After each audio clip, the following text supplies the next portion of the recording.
Augusta County Deputy C.J. Taylor has once again been found guilty of assaulting two police accountability monitors during a traffic stop in Staunton. Despite the multiple guilty findings, Taylor will see his charges ultimately dismissed if he successfully completes probation and complies with the court's orders, a legal option made possible by Virginia's 2020 criminal justice reforms.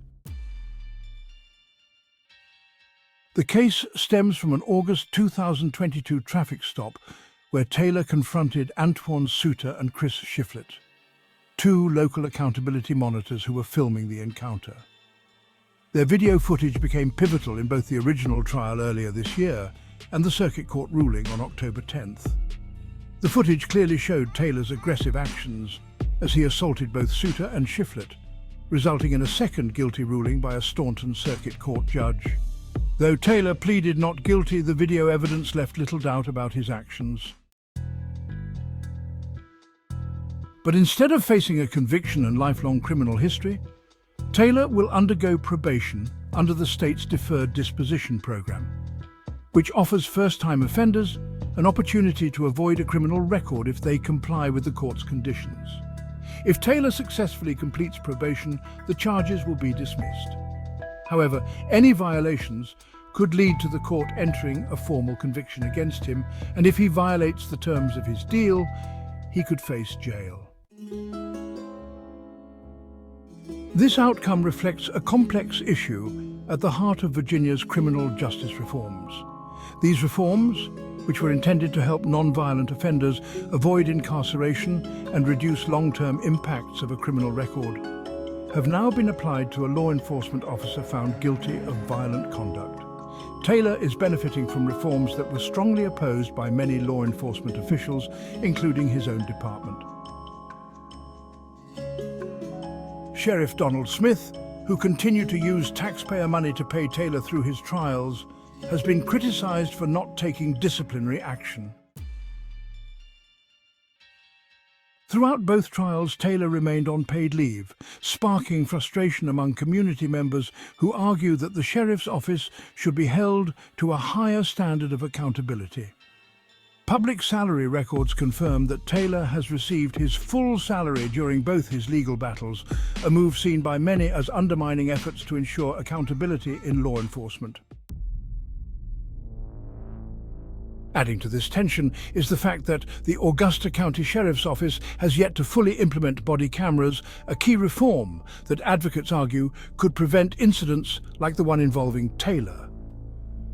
Despite public demand, the Sheriff's Office had previously resisted adopting body cameras, and now that cameras have been approved by the county, it is up to Sheriff Smith to get them in use.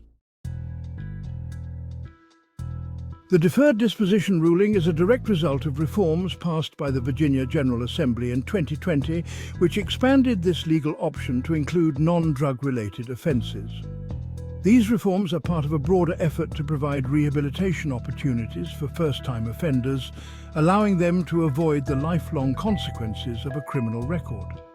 However, the application of this law to a deputy with a documented history of violence raises questions about the balance between rehabilitation and accountability. Critics point out that while Taylor may avoid a formal criminal record if he completes his probation, his actions and the court's guilty findings will remain in the public eye.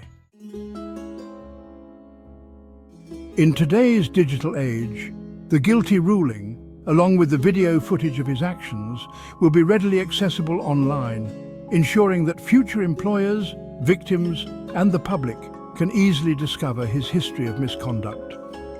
This case has drawn attention to the tension between law enforcement accountability and the reforms meant to reduce mass incarceration.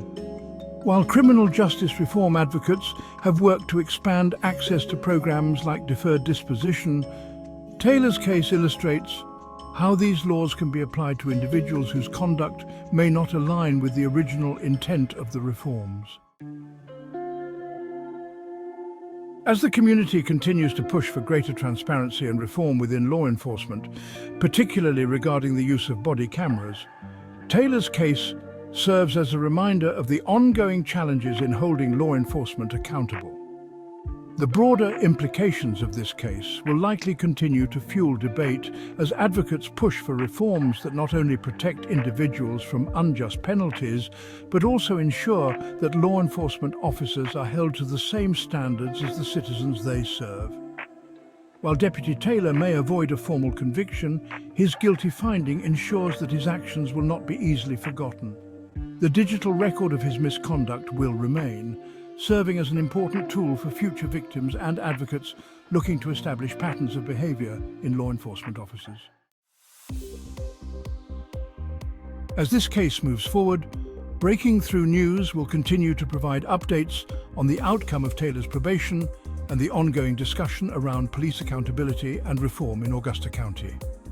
To stay updated on the latest police corruption news, subscribe to Breaking Through News on the Newsbreak app or at breakingthrough.com.